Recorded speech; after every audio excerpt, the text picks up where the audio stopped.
Hello everyone and welcome to Bloody Painter Dating Sim. This is a game where we are being captured by a serial killer and we have 7 days to raise him up so he doesn't kill us. Can we do it? Let's find out.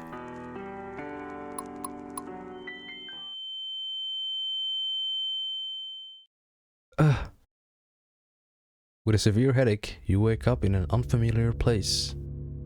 As you touch the bruise on the back of your head, it seems you were hit by something heavy before you lost consciousness. A heavy iron chain tied around your feet. Someone has trapped you here. You try to remember what happened before you lost consciousness, but you can't recall anything. Let's investigate the surrounding first. The room is surrounded by 4 walls without any windows. It's weirdly cleaned up, and no ashes or sand can be seen. Looks like a prison built by a germaphobe. Where to investigate next? No signal? I might be in a remote place or underground.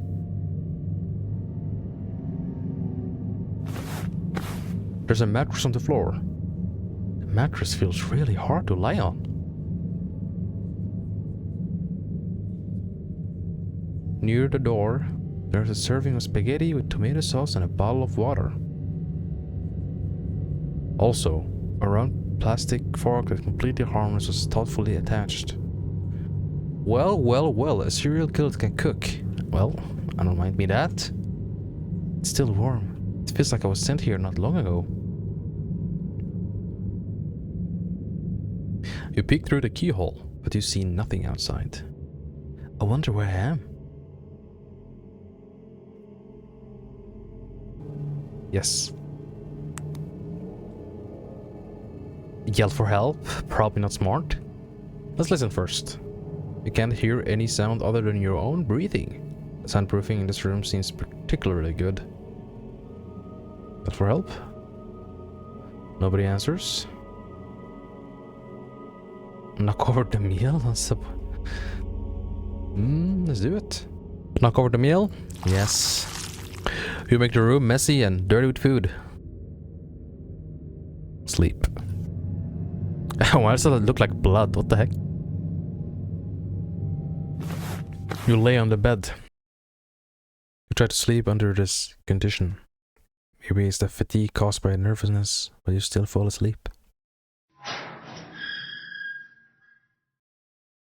You open your eyes after hearing some noises.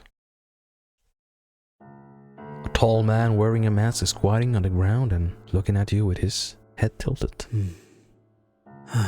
He looks extremely displeased. You notice the mop and the pocket he brought with him. Who are you? Why did you abduct me? He starts to clean up, ignoring your questions.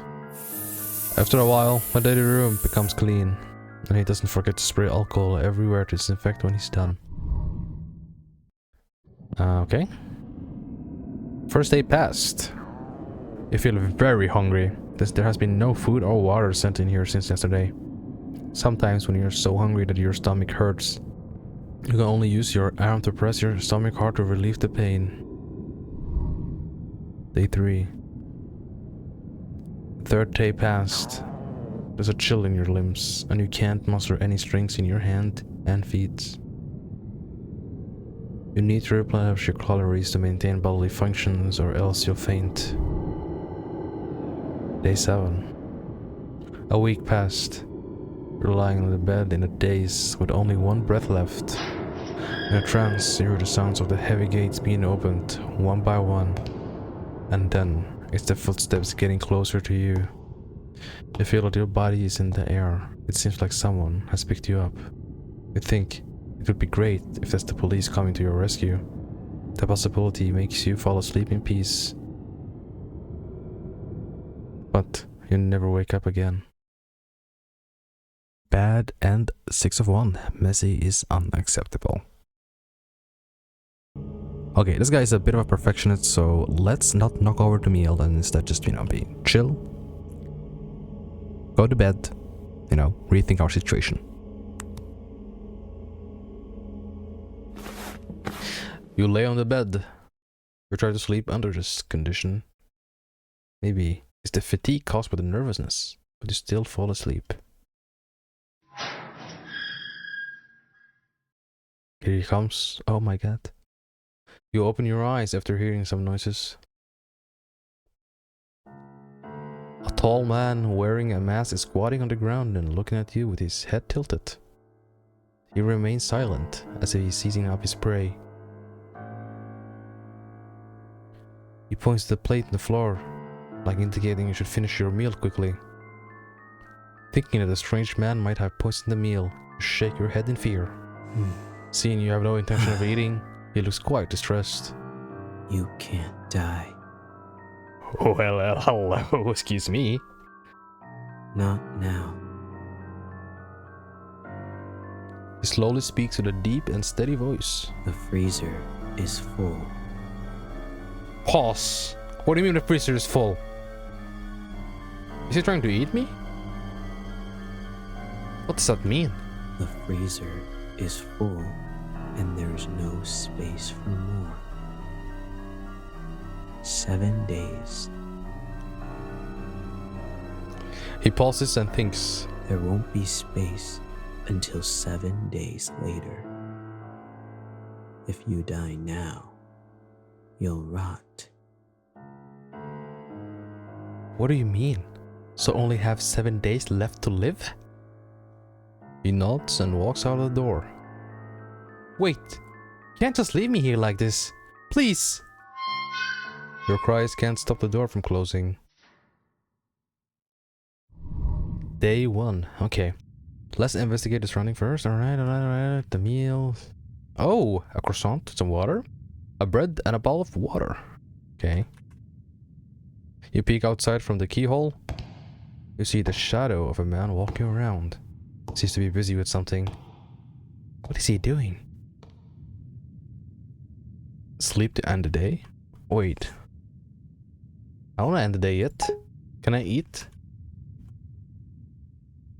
I can't eat. So I can't do anything really. Okay. I guess I just have to sleep then, no? Yeah.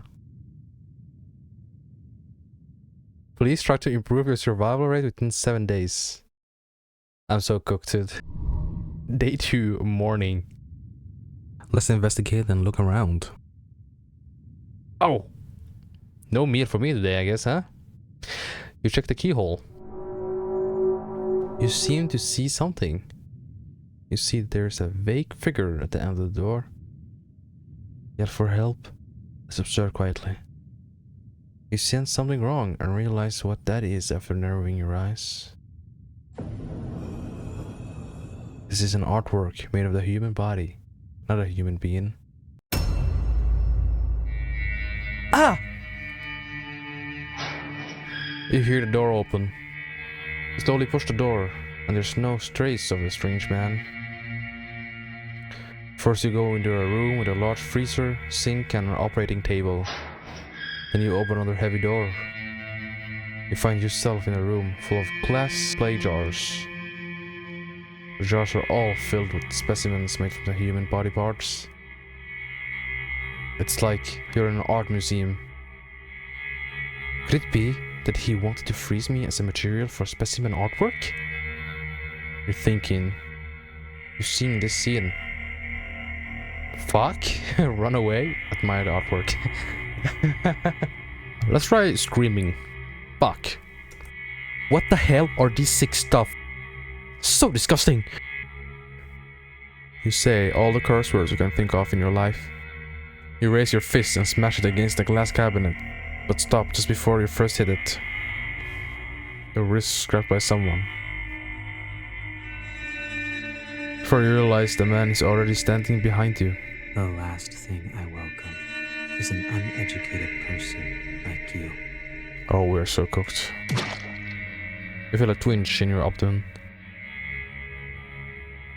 And then the red warm liquid flows out. He kills you, and he cleans up the scene carefully.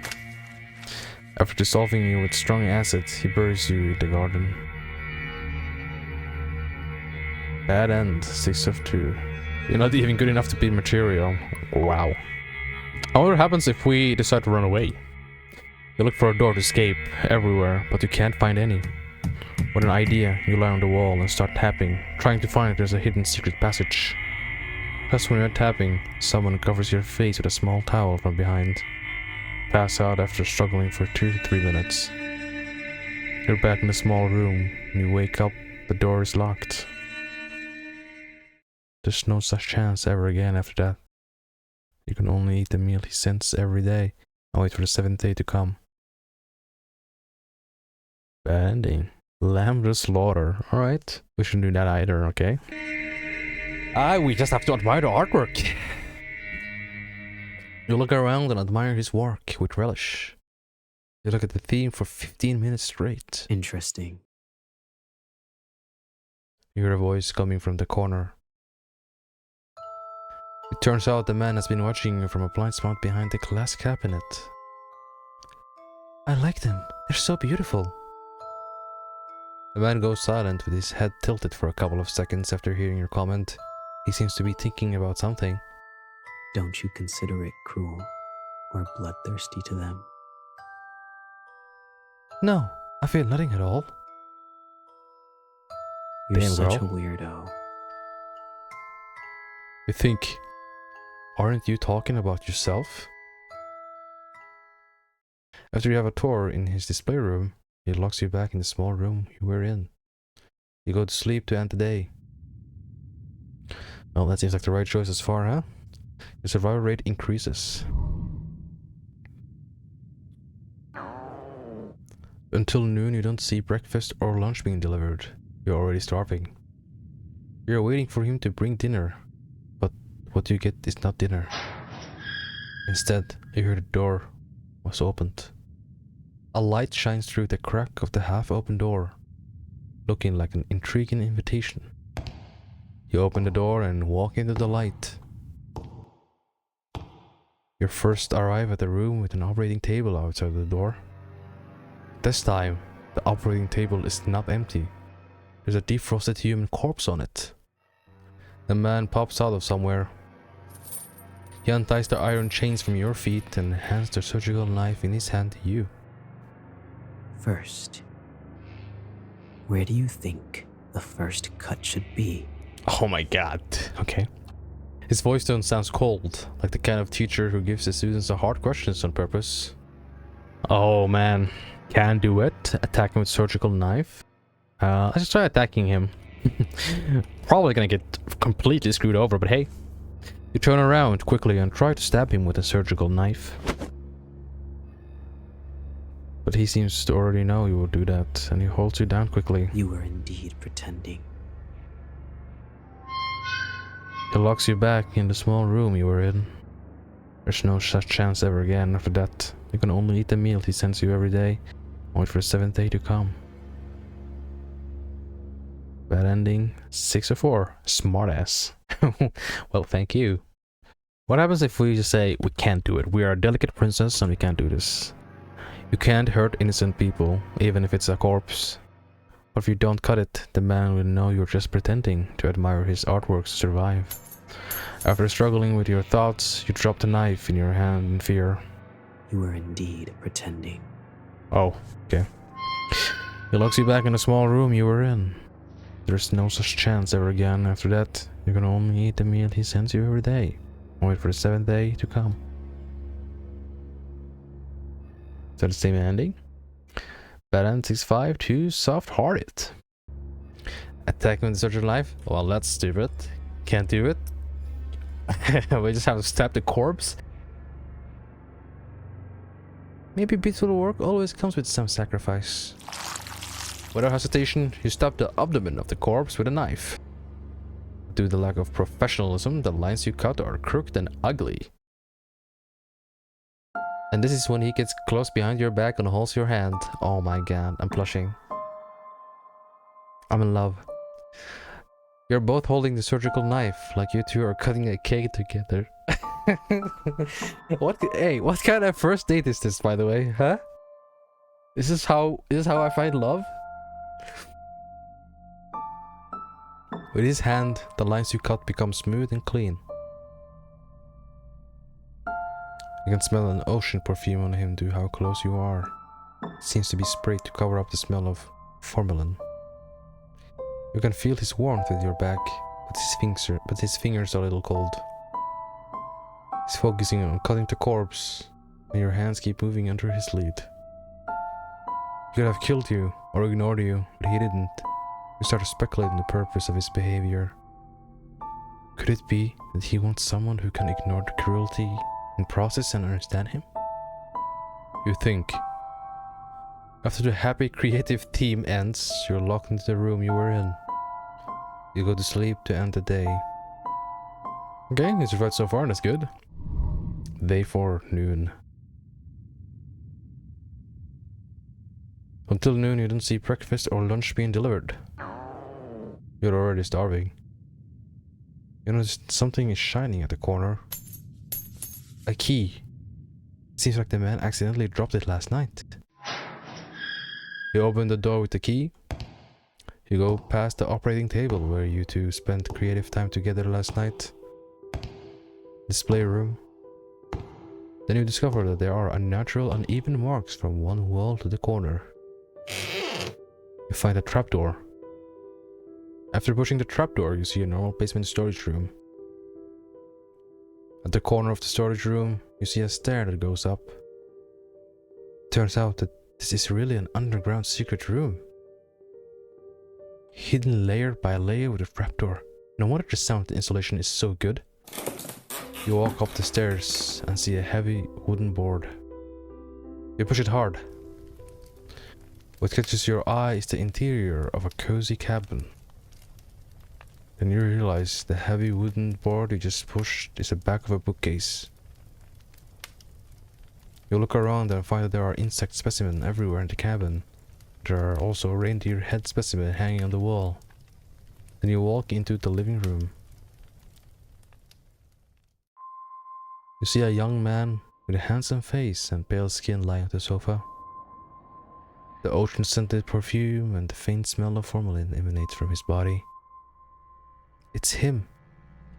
It's him. He is the masked man who kidnapped you. But he's not wearing a mask at this time. His sleeping face has a ferocious expression. His neck is sweating and he seems to be trembling. It looks like he's sick. This time we decide to take the opportunity to escape, stay, and take care of him. Okay. We're gonna get completely screwed over, I think, but let's take the opportunity to escape. You can run away now, then when? Open the door and find a forest with heavy snow outside. Remember why you came here. You were traveling alone. In the evening, your car hit a deer on the forest road and then stalled. With no cell phone signal, with deep mountains, you walked onto the road for 30 minutes until it got dark. Then you saw the lights of a cabin in the forest and decided to ask the occupants for help. That's when you witnessed that scene. You witnessed a man wearing a mask dragging a corpse into the cabin, and unfortunately, you were discovered by the man. You ran wildly on the mountain road, but the man was more familiar with the terrain than you were, and he quickly got in front of you and knocked you out. Then when you opened your eyes, you were in the underground secret room. This time, the man fell ill on the couch. There's no one to stop you. Cross the gate with confidence, but after you only take a few steps, a sharp pain hits your calf, and you look down at the blood-red stain of the snow. Just now you realize that there are a lot of bear traps placed around the cabin, and it was difficult for you to identify them because they were covered by the snow. The unstoppable pain makes you fall towards the snow in front of you. Smaller bear traps are triggered. You are no longer you.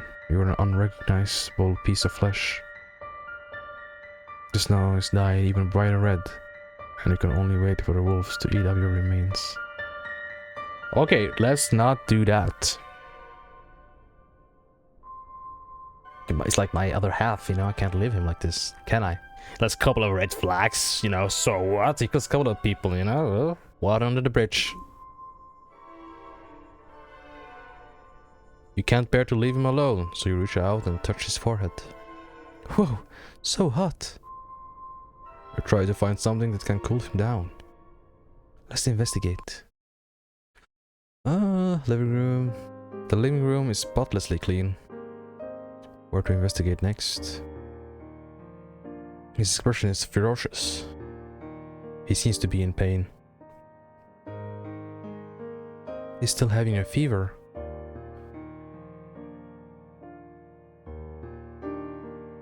You don't think it's good for a patient to sleep on the sofa, but you can't move him with your strength. It feels like he did them all. The workmanship of this specimen is exquisite. There's a photo frame on the shelf.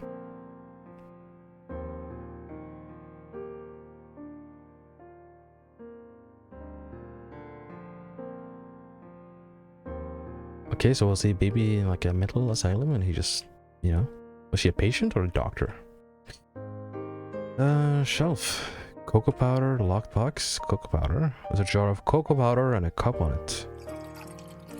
Let's make him a cup of cocoa. There's a box with a combination lock on the shelf. Oh, wow.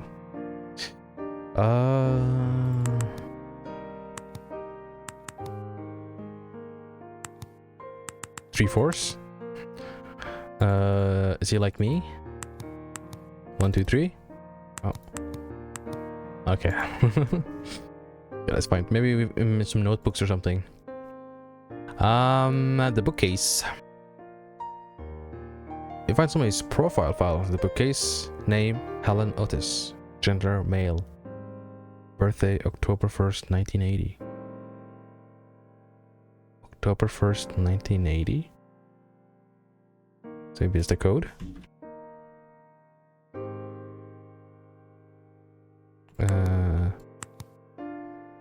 Like this, maybe?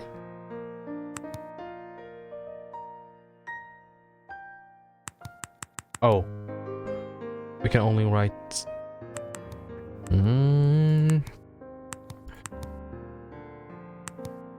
So let's try it now. October 1st. Oh! That worked. The fuck? Okay, what's it? What it says? There's a note in the box that says V equals 2FT P3SLILA0. What does this mean? I wonder what it means.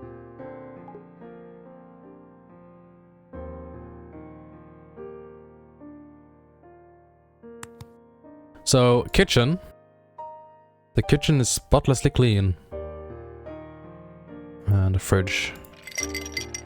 There are some ice cubes in it. This can cool down his body temperature.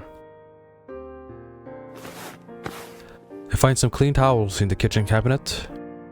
I can soak a towel in ice water and place it on the patient's forehead to cool him down.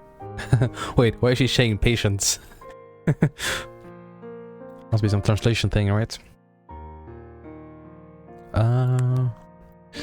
Okay, so we have checked the kitchen and there was nothing here, right? Yeah, and there was like nothing there as well. Return to the living room, wring out the excess water from a towel soaked in ice water and place it on his forehead. His ferocious expression gradually softened. You once again notice his fair skin and long eyelashes, and his slightly curly black hair. If you don't say he's a murderer, his sleeping face looks very harmless now. After a while, he wakes up the scent of your brewing cacao. He looks a little shocked. He looks around quickly and seems to understand what's going on. Why are you doing this? I want to ask myself that too. You saw me faint and didn't choose to run away. You're such a weirdo. Is there anyone weirder than you in this house? You can't help but bitch about him. You seem to see the corners of his mouth rising slightly for a few seconds. and the atmosphere between you relaxes. He doesn't drink the cocoa you brew for him. It seems that he's still a little wary of you. Can you tell me who you are? Bloody Painter. That's the name they gave me for my modus operandi. Is that like his undercover name? If you find it difficult to pronounce, you can call me BP. Okay. Even though what he told you was just a nickname, at least you know how to call him now. After the brief conversation on the sofa, it does not lock you back in the underground secret room. What? I mean, he fucking better not do that. Perhaps staying to take care of him when he fell ill was enough to prove that you won't run away. You get up from the sofa and continue to look at the specimen decorations in the living room. He sits on the sofa, crosses his legs, picks up a book and starts reading.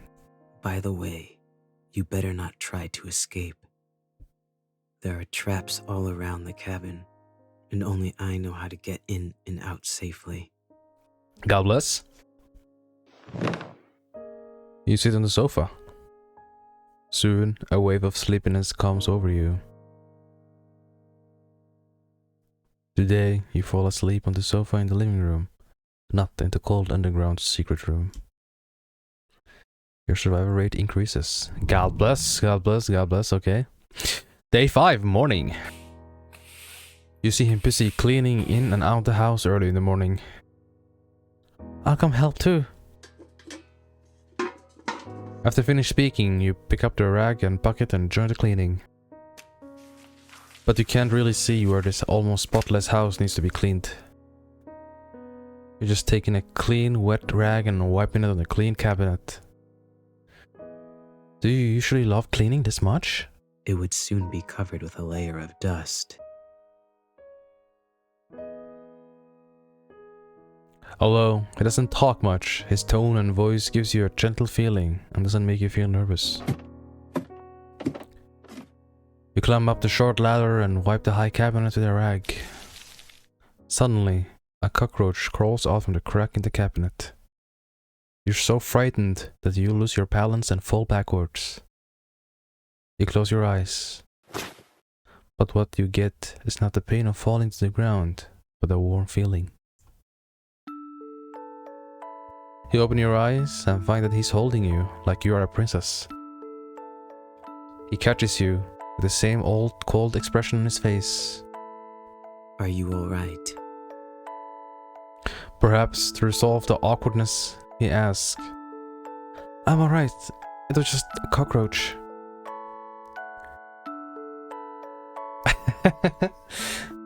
Hearing the word cockroach, he puts you down. He takes 2 steps back from the cabinet you just wiped and then says calmly, Don't come near here yet.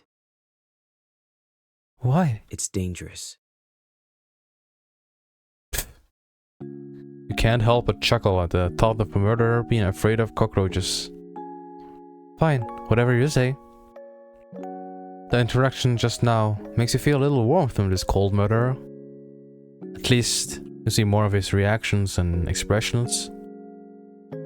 This is the rare relaxation you have felt in these tense days. He could have let you fall off the ladder, but he rushed over to catch you. Somehow, you feel that after these few days of getting along, maybe now you both have different ideas about each other than you originally had. It was only a clear relationship between a murderer who wanted to hunt and a prey who was trying to escape. But now, it has an extra layer of friendship, causing the interaction between you to have an indescribable sense of dissonance. Just when you pick up the old newspaper and prepare to wipe the windows, you find the police car parked on the road in the distance. 2 police officers get out of the car and keep looking towards the cabin. At some point, PP is already behind you, looking out the window with you. Wait for a second. And then he walks out of the door to talk to the police officers. Is there anything I can help you with? Are you Mr. Otis? Yes, I am. Have you ever seen these people around here? The police officer takes out some photo from his pocket. Have these people committed a crime and are running away? No, these people are the missing people around this area. I haven't seen them before, but wolves and bears often appear around here. Can we check out your cabin? Yes, come in. BB behaves very kindly and positively. After speaking, he leads the way for the police officers. Please, follow my footsteps. I placed some traps near the cabin to protect against wild wolves and bears. You don't want to step on them. The police officers enter the house and see you. Hello, this is... An old friend who came to visit me recently. You greet the police officers with a smile and a nod. At the same time, a police officer quickly looks through the missing person's photo in his hand, then he puts the photo back into his pocket. It seems that your disappearance has not been discovered by anyone yet. You stand next to the bookcase, blocking the entrance to the secret room. After searching around, the police find nothing unusual and leave. His trust in you increases. Well, you didn't even give me the chance to like yell for help or something. Today you still sleep on the couch in the living room instead of in the cold basement. Half asleep, you hear the sound of someone approaching. When you notice it, the person seems to be very close to you. You pretend to be asleep, and the person just looks at your sleeping face quietly. The man stretches out his hand and takes it back just as he's about to touch your hair.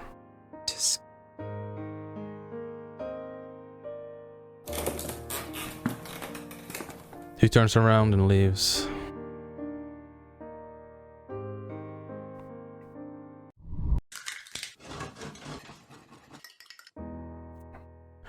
You see him busy in the kitchen for a while.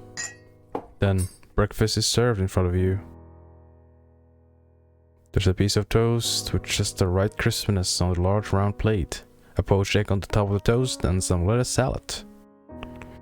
There's a piece of toast with just the right crispiness on the large round plate, a poached egg on the top of the toast, and some lettuce salad. The plating looks delicious. Well, I have to agree, it looks kinda good. The drink is a cup of freshly brewed hot cocoa. The cutlery he gives you is still a round plastic fork with no offensive features. You sit at the dining table and start eating, while he sits on the chair opposite you and flips through a book. It's still snowing outside, and listening to the squeaking sound of the fireplace, the atmosphere in the cabin is particularly comfortable. As long as you ignore the fact that you are in the same room with the murderer who kidnapped you, and everything is really relaxing. You look at him who is full of mysteries, and some questions arise in your mind. And you decide to ask loudly, ask carefully. Well, definitely asking carefully, right? This guy seems to me like a very chill kind of person. So we're gonna roll with that. Can I ask you a question? What is it? Oh boy, here we go. Potted plants? What work are you going to use on me? Pick up the book next to you and read it. Okay. Do we chit chat or do we just like chill? We definitely cannot say this because it's just gonna say I'm thinking about it or something, right? Potted plants, probably not smart to say. Let's just ask him what books he usually reads. I think this is the correct choice, to pick up the book and just read it and just like shut up. But I ain't like that. Usually, I would read some anatomy and taxidermy books, but today is different. What are you reading today? The Truman Show. What is the book like? The whole world that the protagonist lives in, including himself, is all just someone's creation. Everything that happens is watched by the audience, and there is no privacy at all. But he is completely unaware that he is in such a large theater. Very ridiculous, right? I can't imagine this to happen in reality, or to me. If our world was like the Truman Show, how would the audience view the current situation? Must be unforgivable. Must be excited.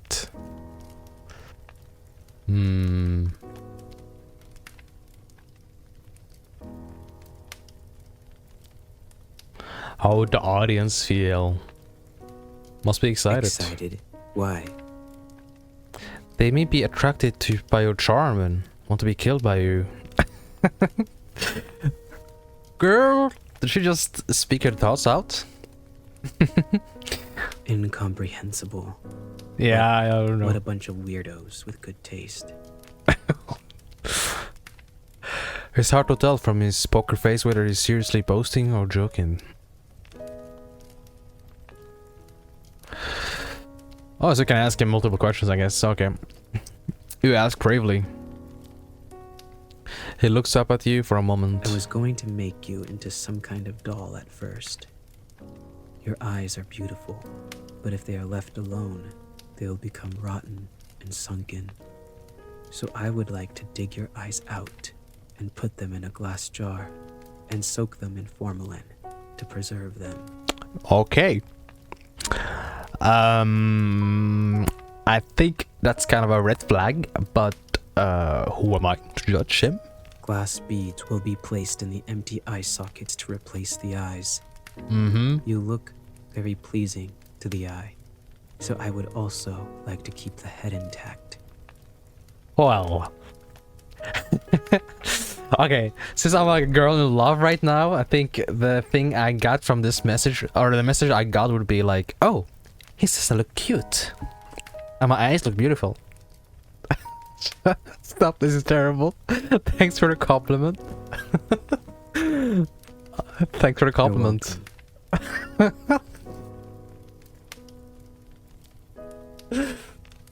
Oh boy. Why did he say it first? Has his mind changed? You're curious, but you didn't have the guts to ask any further. Oh man. I saw many potted plants on the shelves in the living room, but why were they all withered? I have tried my best. I don't know why they always die.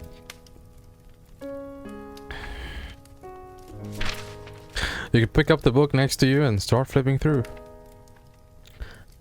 It's a book about the possibility of having completely opposite version of yourself in a parallel world. If there's a complete opposite version of you, what do you think it would be like? Oh, that book. Let me think. Probably a guy wearing a burgundy coat and always having a smile on his face. Why is it a burgundy coat? Because I like blue. If he is the opposite of me, he should like red, right? Well, yeah. Day 6 noon. It's noontime. To thank you for making breakfast for me, let me make lunch in return. He frowns at you with an expression like, are you out of your mind? Don't worry. You said there are traps outside the house. Only you know how to get in and out, normally. Even if I resist you with a knife, I can't escape. Okay, but I'll keep an eye on you. Don't try anything stupid. Great. As for what to cook and the ingredients, well... A bad idea flashes through your head, and curiosity makes you ask, do you eat human flesh? No. Why would I do that? I mean, I don't know. I just use human bodies as materials for making art, and I never think about eating them. I'm sorry, you know... My bad. I thought you murderers all had some degree of cannibalism. Let's put it this way. Do you eat paint and painting tools? Just because I kill people to use as materials to make works doesn't mean I will eat them. Fair. Also, I'm different from those who have fun committing a crime and kill purely for the sake of killing. Don't misunderstand him. He doesn't kill for fun. He's a man of passion. Don't confuse me with that kind of unprincipled guy. I'm sorry. I wouldn't do anything unless necessary. I'm sorry. Can I leave then? You are here only because you witnessed the crime scene. I see. After hearing this, you decide to cook a common dish? Cook a human meat dish? This is asking for trouble. But I low-key wanna go with this one. Oh man.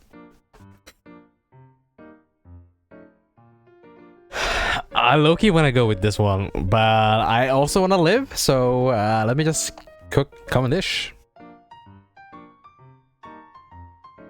You look at the ingredients in the refrigerator. There are eggs, tomatoes, white rice, and some curry powder on the shelf.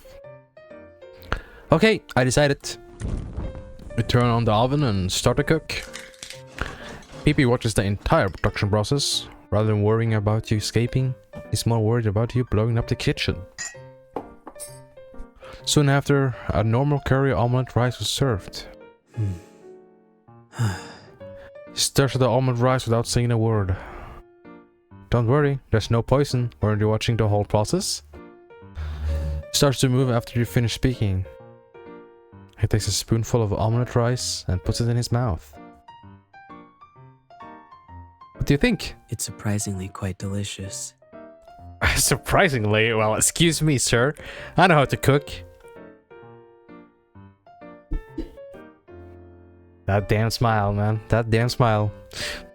What's wrong? Nothing. It's just that no one has cooked for me for a long time. I can make you more if you like. You had a fairly pleasant afternoon. Day 6. Late at night. Hey! Oh, what? You are woken up from your sleep by the man. His face is close to you, and his blue eyes are staring at you. What's wrong? You sit on the couch and rub your eyes. Got to go.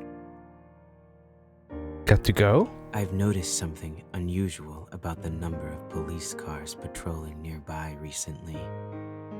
They must have some relevant evidence and are doubting it. It is very likely there is an ambush outside. It's snowing heavily outside now, and I think it's time to leave now. Come with me or not, it's your choice. Okay! How can I leave my goddamn prince? But he's okay, guys, listen here. He's just misunderstood, and I can totally fix him, okay? Totally. Easy to fix. 2 weeks tops. 2 weeks tops. No more killing. It's gonna be a lovely husbando. Trust. I want to stay and live a normal life. You think that this crazy journey should not go anymore. Okay. Wait! Fuck! Did I just the wrong one? No! I understand. No, wait! What did I click on? No! I think...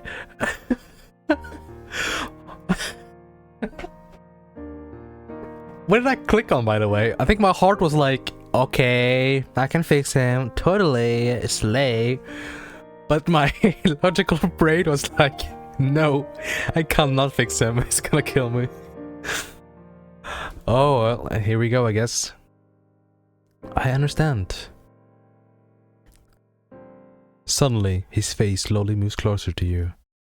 Just when he's about to touch you. He takes a piece of cloth and covers your mouth and nose hard. After struggling hard for 2-3 minutes, your consciousness gradually becomes blurred. There were no police cars, were they? What? When you open your eyes, you're back in the basement again. You're tied to the chair and you can't move your body. You try to break free, but you fail. The rope is tied very firmly. You hear someone's footstep getting closer to the door. The door opens. He walks in slowly, holding something behind his back. He moves closer and closer to you until he's at your ear. You can hear his breathing and your own heartbeats. You close your eyes out of fear. You can feel that he's scratching your skin softly with the back of the knife, and the cold metal simulates your nerves. His palm is holding the back of your neck through his glove, as if he was studying your face and thinking about where to cut it. Fear boils inside you, tears filling your eyes unconsciously. Suddenly, he fiercely holds up the back of your neck, forcing you to look at him in the eyes. He slowly speaks with a soft tone in your ear. If you stay here, you might reveal my information to the police. The risk of keeping you alive is too high. But even if I say I want you to come with me, a normal person like you will leave me one day eventually. I quite like you. And if it's you, I would like to turn you into a work and put you somewhere I can see you every day. It's you who made me realize that I might be more selfish than I thought. Don't worry. I'll saw your head off as material for artwork and visit you every day. Thank you for spending these few days with me. I felt quite at ease. We'll have more time to spend together in the future. Well, I actually naively thought he would let me go, but he did not. So yeah, that was messed up. Day 7. Now you can neither feel or think. Everything becomes dark. Oh, wow. Your body and your skull are separated. He finds a new place after he takes your head and leaves the cabin. He carefully makes your head into a specimen, and your eyes are replaced with glass beads.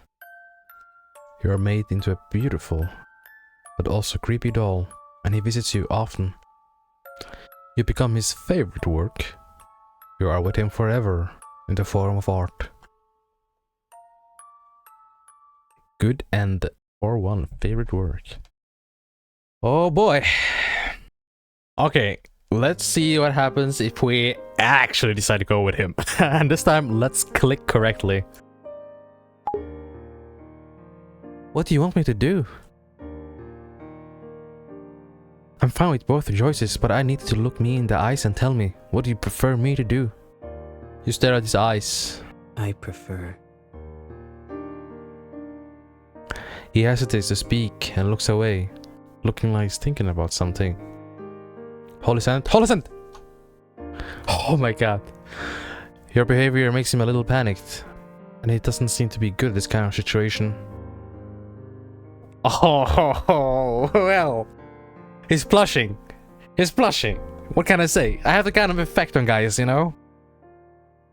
You notice that his ears are flushed, and this unexpected reaction makes you want to tease him a little bit. What do you prefer me to do? I prefer. After a moment of silence, he slowly speaks. Let you come with me. He tries hard to look you in the eyes and speaks his thought. We'll set off early tomorrow morning.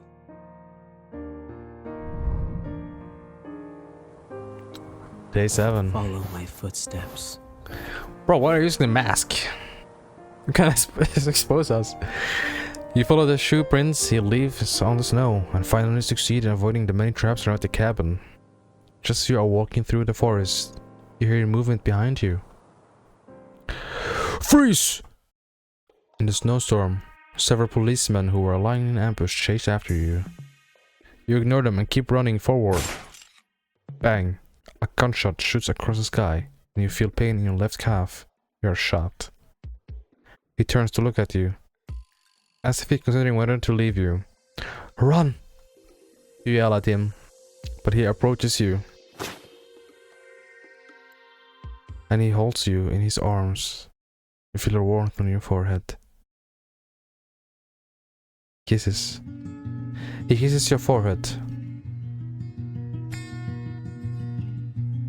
You feel the time freeze at this moment. This kiss is almost like a goodbye. Then he leaves you and runs forward, disappearing into the heavy snow. You are later taken back to the police for questioning. You say throughout the process that you were a victim. On that note, you are not lying. You don't reveal any unnecessary details. Since there's no relevant evidence to prove that you are an accomplice, the police can only release you after a long period of interrogation.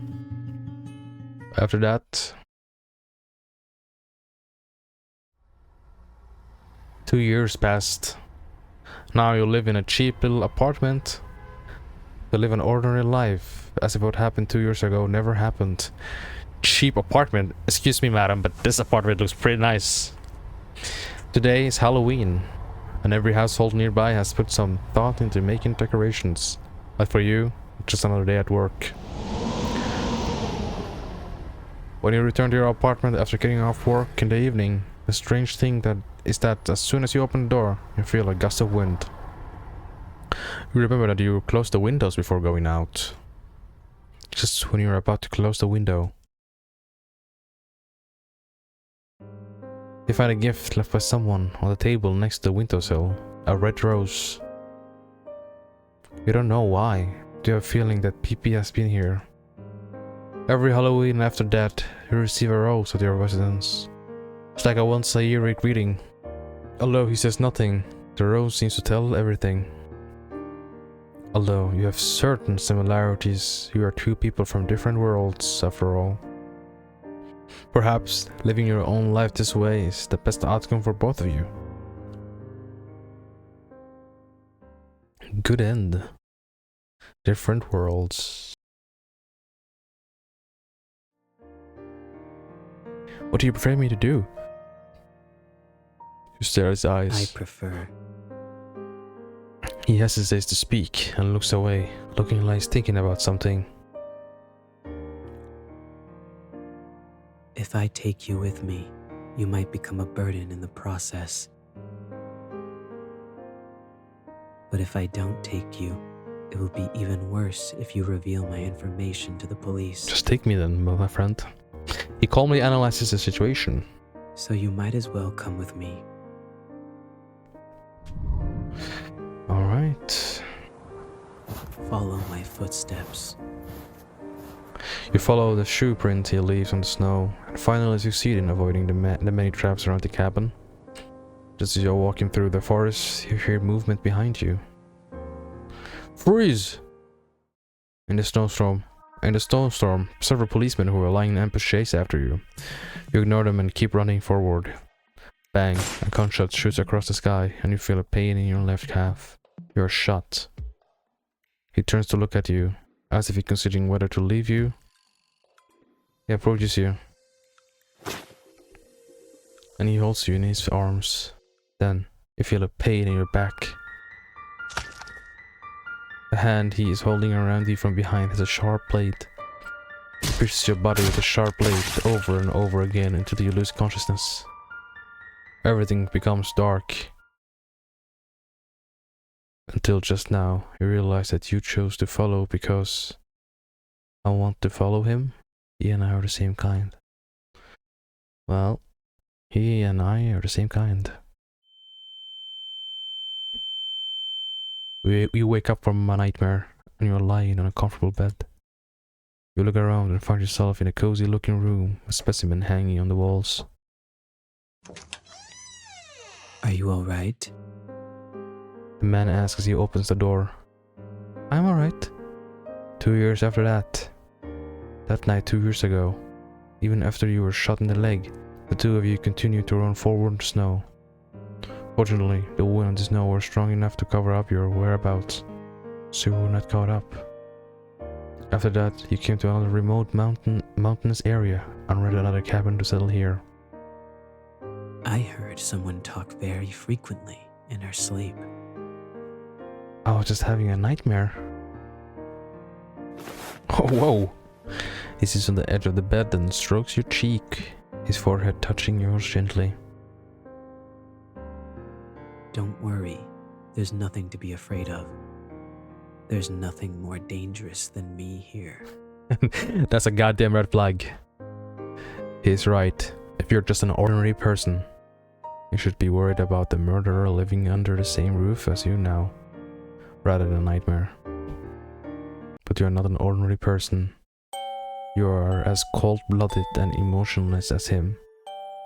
You two are equally evil, but this makes you both find a sense of belonging in another. Living with the others made him feel uncomfortable at first, but living with a crazy person like him doesn't make him feel uncomfortable. Because you can always quickly know what the other person is thinking, and you also know clearly what the other person's boundaries is. You live under the same roof, but you don't interfere with each other. He continues to commit crimes, and you sometimes participate on a whim. You have each other by the short hairs, and you know that if you expose each other's crime to the public, then you will be finished too.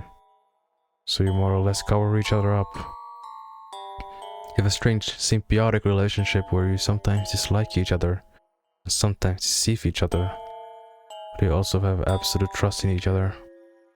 Two madmen, keeping each other's company. Wow, good ending. 4-4, Madman's House. Until just now you realize that you chose to follow because I want to follow him. You wake up from a nightmare and you are lying on a comfortable bed. You look around and find yourself in a cozy looking room with specimens hanging on the walls. Are you alright? The man asks as he opens the door. I'm alright. 2 years after that, the night 2 years ago, even after you were shot in the leg, the two of you continued to run forward in the snow. Fortunately, the wind and the snow were strong enough to cover up your whereabouts, so you were not caught up. After that, you came to another remote mountains area and rented another cabin to settle here. If you're fine, get up quickly. I will need your help in today's creation. Yes, teacher. Oh, Bring me the bone saw. okay. Iron in the blood will trigger a luminal reaction. Any area with bloodstains outside should be wiped with hydrogen peroxide at least 3 times. Wiping blood-stained areas with hydrogen peroxide reduces the luminescence, but when it's dark, it still glows obviously to the naked eye. So, try not to leave bloodstains anywhere other than the basement. Got it. Good girl. You're learning fast. He teaches you carefully, every step and every detail. You assist him in cleaning up crime scenes and assisting him in completing his creations. During the day, you pretend to be a good citizen under false identities. And at night, in a place where people can't see you, you create creations that are outraged by both humans and gods. The paranoia of art, the clean and neat killing methods, the cautious and intelligent thoughts, the neat and invisible crime scenes. You are obsessed with everything about him, and he is the person you long to follow. You long to become the second him under his leadership. He's a good mentor. Rather than pampering his disciples, he preferred to use guidance to let you learn freely. You have become a pawn that he's proud of. For him, he would do anything. Until an accident occurred while committing a crime. His legs were permanently injured, and he could only walk with crutches since then. He's already in his 40s at this time. His feel that the trace of time makes his elegance even more charming. Just when you think that the bloody painter's evil deeds have come to an end. Take it. I have nothing left to teach you. Teacher, what do you mean by that? You seem to like this mask very much. I don't think I'll use it anymore, so I'll give it to you. What to do next is up to you. He gives his mask to you. You look at the mask in your hand and seem to understand the meaning of the teacher's words. You think to yourself that maybe your encounter with him years ago was just for this moment. I won't disappoint you. The legend continues. Good end for 3, Master and Disciple. Yeah, this was the game. We had a couple of interesting endings. I'm just gonna ignore all the bad endings because they were just unfortunate, I guess. But all the good endings, it wasn't truly a happy ending between them two. I guess the one ending where 2 years later he just sent us flowers every so often, that's just doesn't feel good. And the other ending, there was just in a relationship, but it was kind of a toxic relationship because they needed each other. It was weird. And we have this last ending here where he becomes our Lord Master. It doesn't seem to be romantically involved, or it might be, but it seems more like him leaving the mental down to me, like like Robin becoming Batman or something. I think my rizzing abilities certainly did not work as I need to polish them, that's for sure. But I hope you guys enjoy it, and yeah, bye.